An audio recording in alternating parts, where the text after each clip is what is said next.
গত ১২ জুন ভারতের আহমেদাবাদ থেকে উড্ডয়নের কিছুক্ষণের মধ্যে লন্ডনগামী এয়ার ইন্ডিয়ার বোয়িং 787 ড্রিমলাইনার ফ্লাইট AI-171 বিধ্বস্ত হয় এক আবাসিক এলাকায়। প্রাণ হারান বিমানে থাকা ২৪২ জনের মধ্যে ২৪১ জনই। পাশাপাশি নিহত হন আরও ১৯ জন স্থানীয় বাসিন্দা। এটি গত এক দশকে ভারতের সবচেয়ে ভয়াবহ বিমান দুর্ঘটনা। আর এই ঘটনার ভারতের এয়ারক্রাফট অ্যাক্সিডেন্ট ইনভেস্টিগেশন ব্যুরোর প্রাথমিক তদন্তে উঠে এসেছে চাঞ্চল্যকর তথ্য। বিমানের উড্ডয়নের কয়েক সেকেন্ডের মধ্যেই বন্ধ হয়ে যায় ইঞ্জিনের জ্বালানি।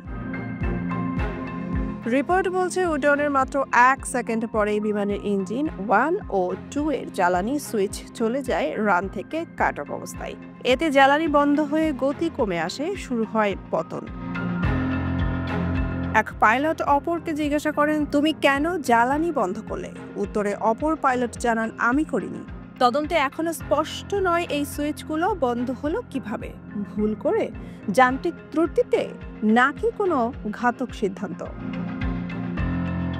বিশেষজ্ঞ জিওফ্রি ডেল বলছেন, এই সুইচ বন্ধ হওয়া ভুল করে হওয়া প্রায় অসম্ভব, কারণ এতে দুটি শারীরিক ধাপ লাগে আর সুইচটির উপর সুরক্ষা ব্যবস্থা অবশ্যই থাকে।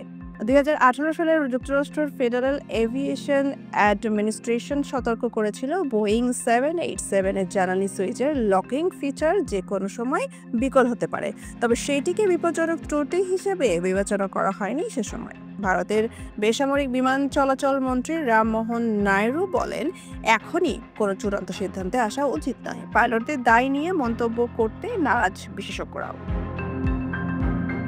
তদন্ত চলছে, এখনও প্রকাশ হয়নি ব্ল্যাক বক্সের পরিপূর্ণ ডেটা।